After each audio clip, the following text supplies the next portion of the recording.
Hey guys, hope you are having a good morning today. Today we bring back the morning videos. Today we are going to talk about the current housing crisis that we are experiencing in the United States and why it is about to get much worse thanks to declining populations in many cities. Much of the stuff we will talk about are built on the research of Connor Sen, so big shout out to him and his great research on the topic. Before we start, let me quickly state that I am not a financial advisor, and that all content discussed in this channel is simply information gathered that I deem important for people to know, so that they can make informed decisions. All efforts are aimed to better understand the nature of the current market in anticipation of the greatest squeeze in financial history. Let's get started. We have talked about the housing crisis in great length. It is probably the second biggest topic of this channel behind GameStop and AMC. One of the key and pivotal problems that come as a direct effect of the newer generations not having houses is the impact it has on birth rates. The less housing young couples have, the less probable they are to have children. This has been proved by none other than Zillow. Furthermore, we also are nearing the time where we will see the baby boomer generation start to pass away. As such, news that the US population has barely grown this past year has grown a lot. You couple falling birth rates and elder generation deaths with decline in immigration as well, and you have the perfect formula into how to shrink an entire nation. Since there will be less people and more housing, you would expect that housing should be affordable for those looking for a home, right? Well, I wouldn't be making this video if that was the case. The truth is that, according to science and statistical analysis on how humans behave, people do not like to live in places where the number of people in it shrink. This makes smaller town folk want to move to bigger cities that continue to attract new residents. Because of this, there is a more concentrated demand for housing in bigger cities, and a decrease in stagnant areas. An argument can be made to give credence that a country without any population growth doesn't need to have a growing housing construction industry. The effect of this could mean consolidation for homebuilders and building material supply chains. This is exactly what we have been seeing, and something we have talked about in great length in this channel. When you don't grow profits by selling more and more, you will instead opt out to reduce competition by making it harder, or in this case, next to impossible, to construct new housing. You cut costs and control housing production by multiple means. You bribe, or make political donations to politicians, to enact rules that forbid housing growth in certain areas that are seeing increased volume of people moving in. This behavior will typically end up keeping the housing supply at a stalemate, and make the housing prices higher. This is also a behavior we are seeing in particular from the publicly traded homebuilders, who have seen growth in their market share over the past decade, as Wall Street ensures they have a lot of cash to continue to operate in accordance to their own goals and ambitions. In the year of 2021, the population of the United States grew by 0.1%, the lowest annual expansion rate since the inception of this country. To make the following figures we are about to explain, let's imagine the United States are a country with 384 metro areas.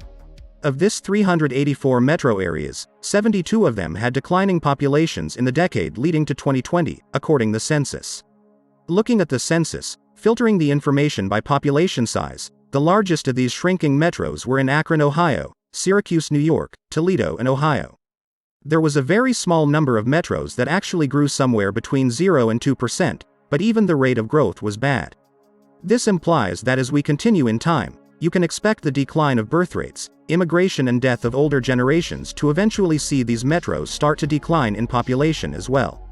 Some of these metros, like Chicago, St. Louis, Pittsburgh and Cleveland, will start to experience overall negative momentum. Less people moving in or being born in these cities will accentuate the number of people moving out, because as we said, areas that don't see growth typically see people exiting them for somewhere else. This means that the pressure will be put on the remaining areas that are fast growing. Affordability issues will make it hard to find room for further growth. We know there is plenty of land to allocate people, but as I explained, Wall Street works around the hour diligently to employ everything they can to make it impossible for cities to evolve and adapt to the needs of their constituents. It is unclear how quickly infrastructure and homes can be built, because state laws differ so much. What we do know is that existing residents will increasingly tend to look unfavorably to the influx of people coming into their state of neighborhoods, because they themselves will see prices for rent, housing and commodities grow. You start to see rising conflicts, with existing residents blaming new movers for rising congestion, inflation and culture change. Another thing that will drive congestion of the fewer growing metro areas is the impact that climate change is having. For example, We have seen in recent news that California is once again dealing with a massive fire. When catastrophic events like this continue to accelerate, they tend to drive people away, and as I have explained already, most people will move to areas that are already seeing growth in population. Also, keep in mind that the baby boomer generation is big, and that many do not like cold weathers, so you will see many of them also moving to warmer areas like Florida or Texas. Since the concentration of so many people are in a smaller number of areas, jobs will typically be located in these areas as well, which will further accentuate people having to move. As you can see, it is almost like a full domino chain event. Wall Street knows all of this, and their hand is precisely in benefiting from this change occurring in the United States.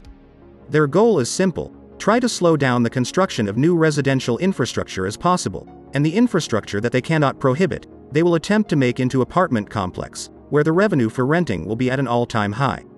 As we have seen, home ownership in the United States has gone from a dream into something that future generations will only know about by reading books. Furthermore, the housing construction that is happening is slowly tending to be more luxurious, because developers are having a harder time profiting from making financially suitable housing for everyone. You see, because there is draft in housing developing in areas that are seeing large growth of people moving in, these developers are being forced into making bigger, more luxurious housing that not everyone is going to be able to afford, at least not the normal common folk.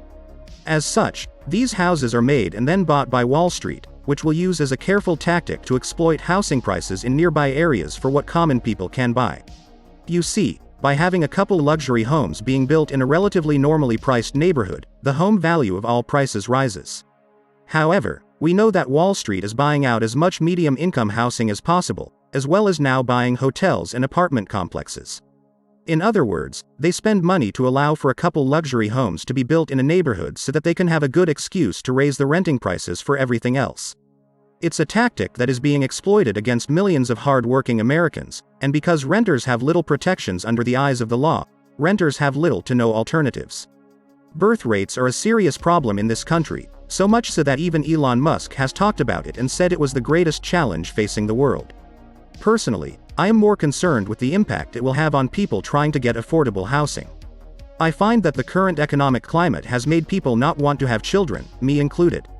Though some of us could afford to have kids, the current world has so many problems, on top of the fact that it's such a financial challenge, that we would rather get a pet or simply adjust our life goals. There is nothing wrong with that. The only thing that I find disgusting is how Wall Street is further exploiting this issue against everyone.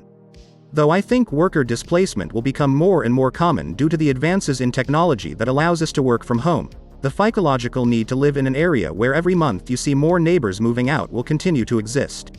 I think that legislation and policy need serious overhaul to erase the foothold that Wall Street has on housing.